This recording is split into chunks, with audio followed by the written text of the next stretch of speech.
I was jolted awake by a quiet thump against the window. My heart kicked hard in my chest, like it always does when something feels off. I sat up on my narrow bed, rubbing my eyes, thinking maybe it was just a bird. But then I heard it again. Another thud, softer this time, and a scraping sound against the glass. I pulled the thin blanket off me and stood up, stepping barefoot onto the cold wooden floor. It was barely 5 in the morning. The pale light of dawn was seeping through the curtains. I moved them aside and froze. Those eyes. God, I hadn't seen them in months. Wide, golden, and unblinking. For a moment, I wondered if I was still dreaming, but when she shifted her weight and tilted her head slightly, I knew it was real. It was her, the lynx I had rescued back in winter. Back when snow covered the porch knee-deep and the temperature dropped so low I could barely feel my fingers. I remembered finding her collapsed near the old wood shed, ribs poking through her fur, frost crusted on her whiskers. She hadn't moved when I approached, just lifted her eyes weakly as if to say, "Do what you will." I brought her inside that day, against every warning I'd ever heard about wild animals. I wrapped her in my thickest blanket and placed her near the fireplace. I remember feeding her bits of thawed rabbit meat I had in the freezer. At first, she didn't eat. She just lay there, breathing shallow and fast. But by nightfall, she licked the meat from my fingers with a dry, raspy tongue. And the next day, she stood on shaky legs. 2 days later, she was strong enough to walk out the back door and disappear into the silent woods without looking back. I hadn't seen her since. Until now. She stood just outside the glass door, her breath leaving soft clouds against it. Her ears flicked forward, black tufts trembling in the dawn breeze. But then I noticed something that made me step back. There was something dangling from her mouth. At first, I thought it was a rabbit. My chest tightened. Had she come to show me her hunt? To thank me like some cats do? But then the thing moved, curling its tiny paws under its chin, and I realized what it was. A lynx cub. I pressed my hand against the cold glass. Her golden eyes flicked to mine, then back to the cub. Slowly, carefully, she set the cub down on the wooden deck. It wobbled on its unsteady legs, blinking up at her with eyes that were still too big for its head. I swallowed hard, feeling my throat tighten. What was she doing? Why bring it here? The cub let out a tiny, squeaky yowl, almost like a kitten, and pressed its face against her leg. She bent her head and licked its ear. I watched as she nudged it forward, closer to the door, her eyes never leaving mine. My mind was racing. Did she want help? Was it sick? Injured? Or was she just showing me, like a proud mother unable to hold her joy inside? The cub stumbled sideways, bumping into her leg, and let out a high-pitched chirrup. She chuffed softly, the sound vibrating in her chest, and then she looked back at the woods behind her. For the first time, I noticed how thin she looked. Her ribs were showing again. Not as bad as before, but enough to make my chest ache. I wanted to open the door, to step outside, to kneel down and see if the cub was all right. But my legs felt rooted to the floor. My pulse thudded in my ears. This was a wild animal. A mother. She could turn on me in an instant. But then she did something I'll never forget. She picked the cub back up in her mouth, turned sideways, and looked straight into my eyes. There was no aggression in her gaze. No fear. Just something deep and silent that passed between us like a thin thread pulled tight. She turned her head slightly, like she was beckoning me to follow.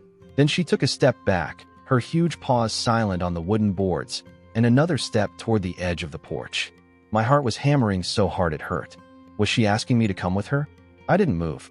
I just watched as she paused at the end of the porch, glanced back once more, and then disappeared into the tall grass, the cub swinging gently from her jaws. The morning was completely silent again, except for the pounding of my own heart.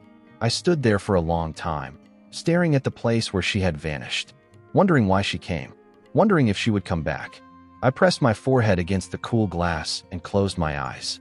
Please come back. The next morning, I woke before the sun rose. I couldn't sleep after what happened yesterday. I kept thinking about her eyes, about that tiny cub swaying from her jaws as she vanished into the tall grass. I brewed coffee and sat by the window, staring out into the pale light that was slowly seeping through the trees.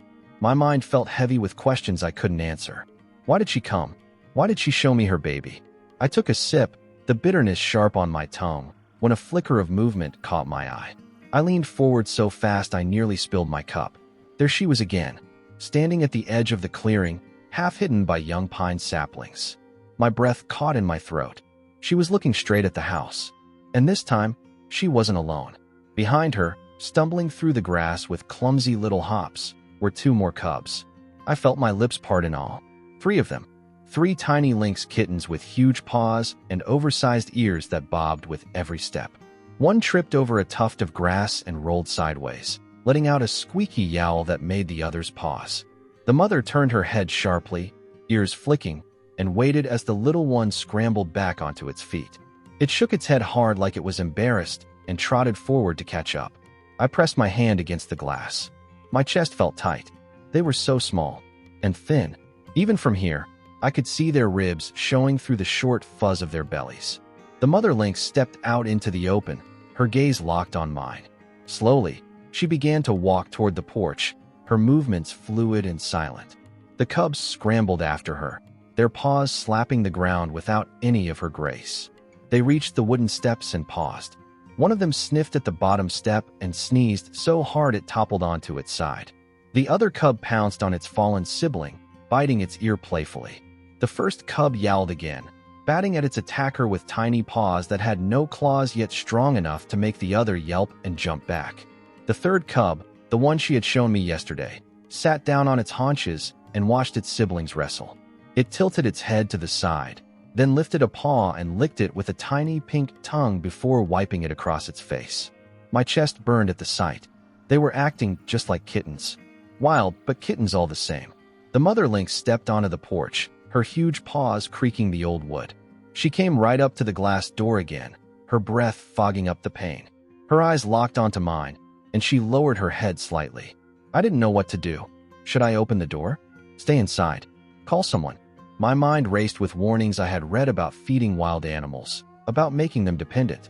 But looking at her ribs, looking at the way the cubs stumbled around, gnawing on the edge of the porch as if tasting it for food, I felt something shift inside me. She turned her head and chuffed softly.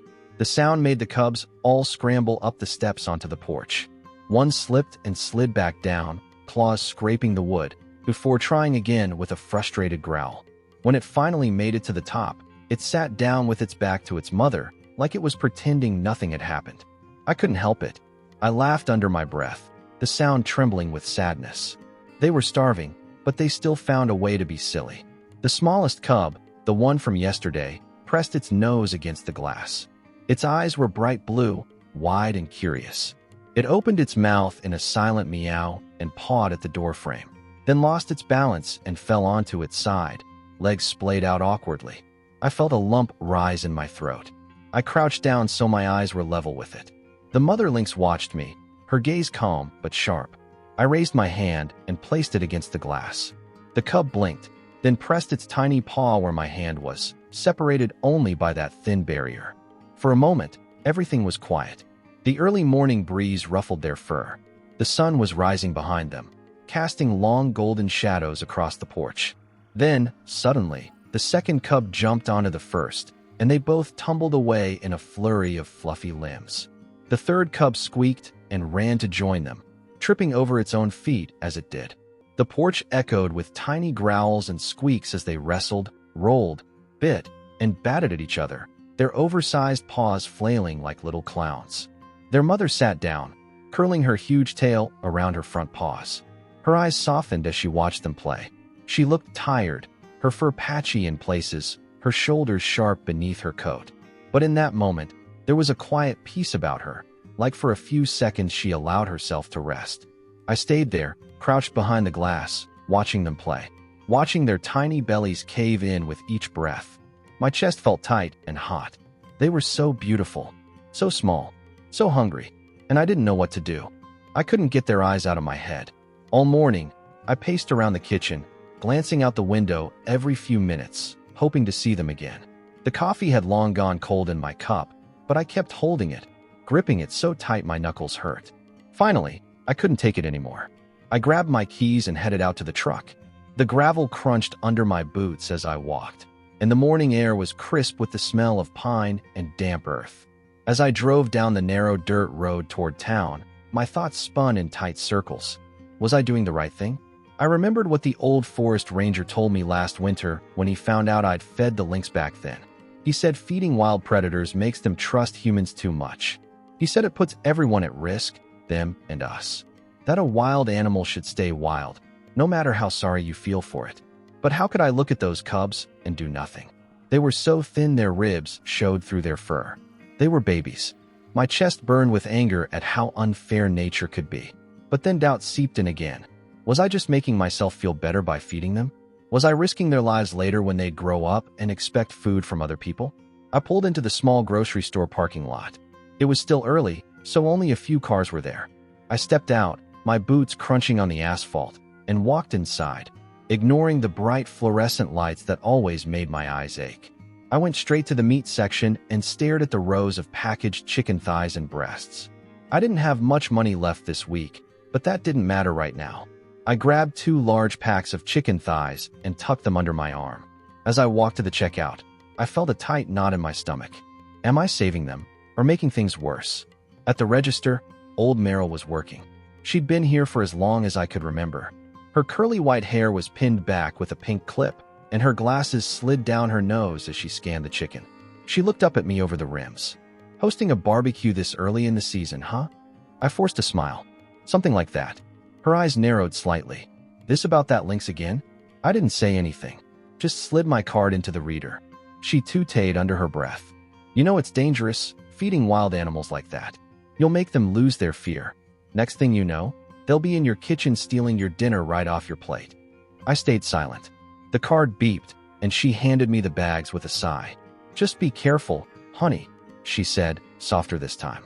You've got a good heart, but the world doesn't always reward that.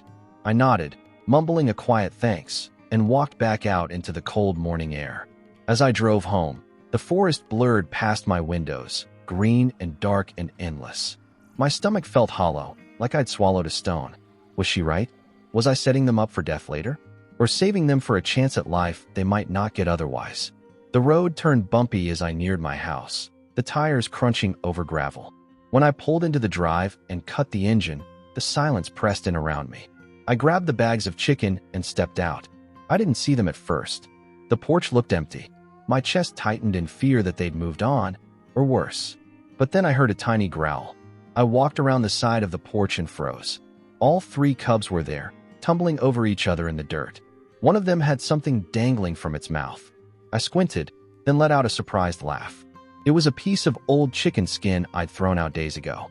They'd dug it out from under the porch steps. The smallest cub was running in circles, the skin flapping around like a flag as its siblings chased after it, pouncing and tumbling, squeaking in frustration when they missed. Their mother sat on the edge of the clearing, half hidden by tall grass, watching with those calm golden eyes. She didn't move as I stepped onto the porch. She just flicked her ears and turned her gaze back to the cubs. I set the bags down inside the door and leaned against the frame, watching them play. The little one finally dropped the chicken skin, and another cub dove on top of it triumphantly, only to trip over its own paws and tumble sideways off the step with a squeal. I laughed again, but this time there were tears stinging my eyes.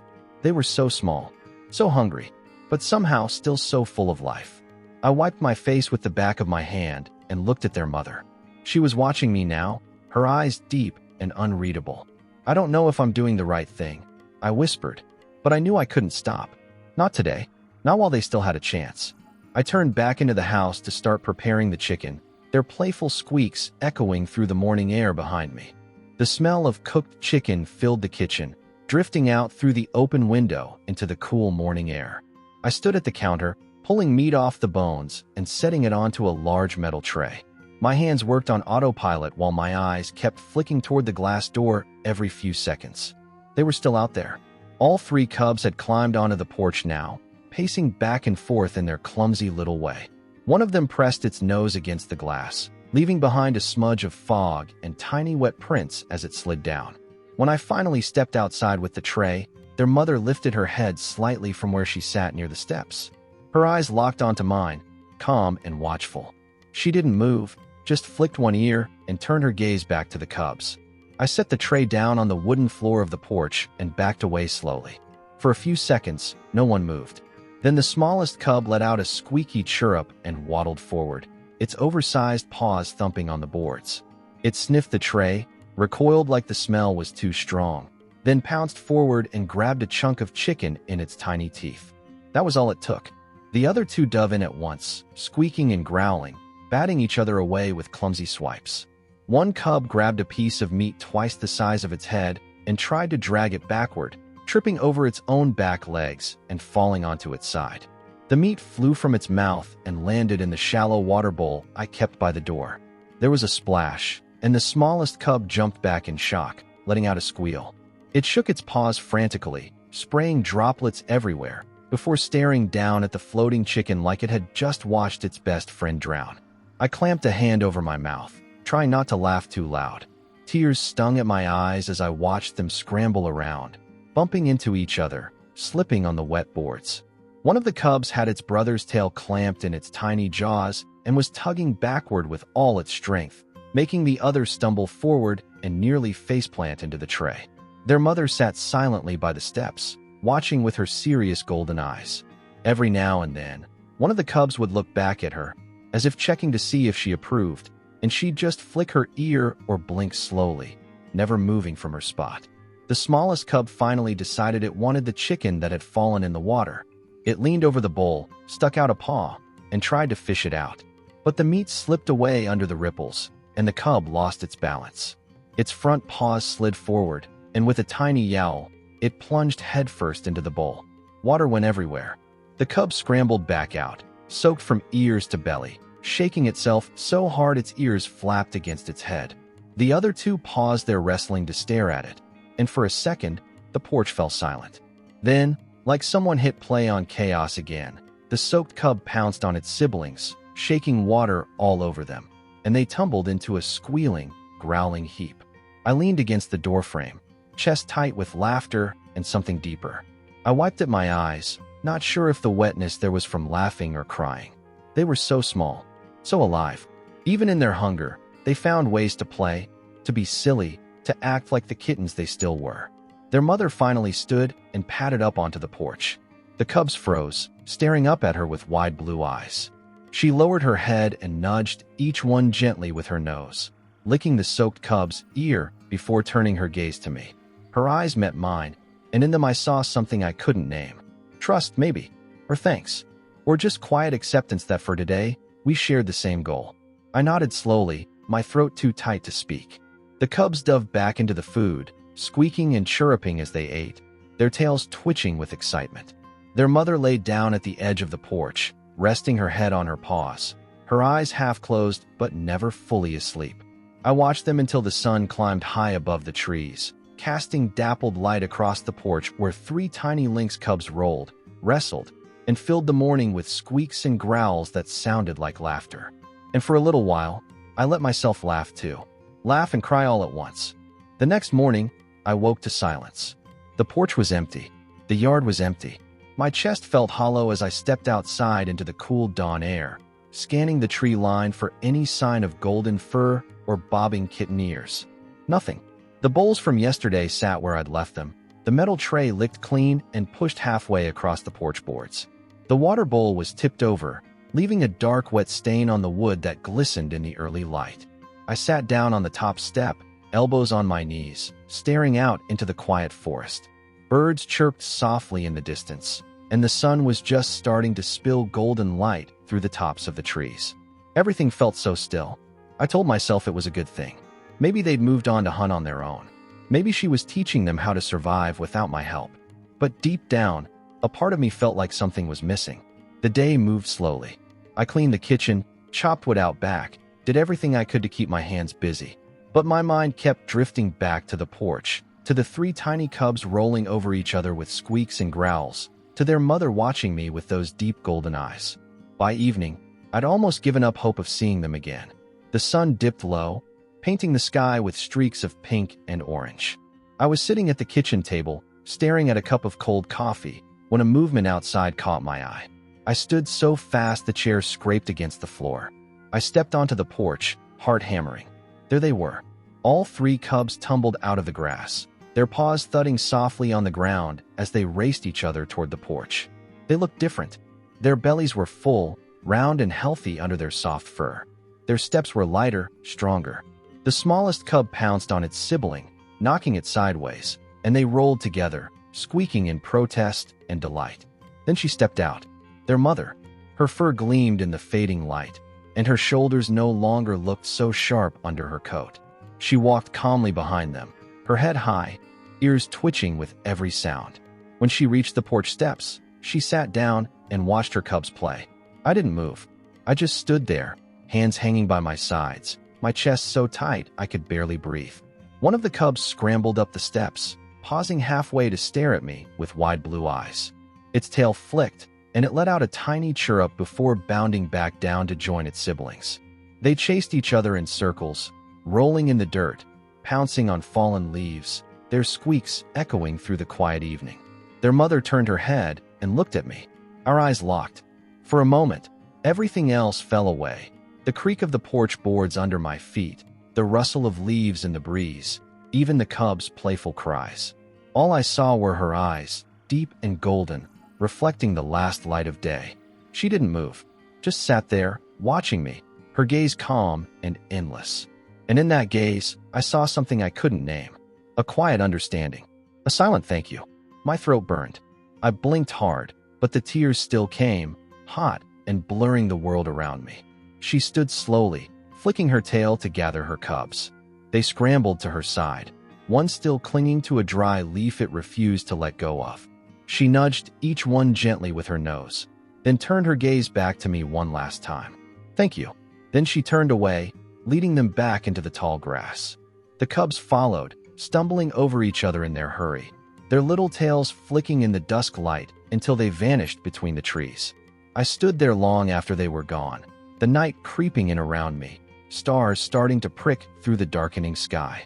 The breeze carried the cool scent of pine and damp earth, and somewhere an owl hooted softly. I didn't know if I'd done the right thing, if feeding them was mercy or selfishness, if it would save them or doom them later. But as I sat back down on the top step, staring into the darkness where they'd disappeared, all I felt was quiet happiness. For a little while, they were safe. For a little while, they were fed. And for a little while, the world felt right. I closed my eyes and let the cool night air wash over me, holding onto that feeling as tightly as I could, just in case tomorrow it was gone.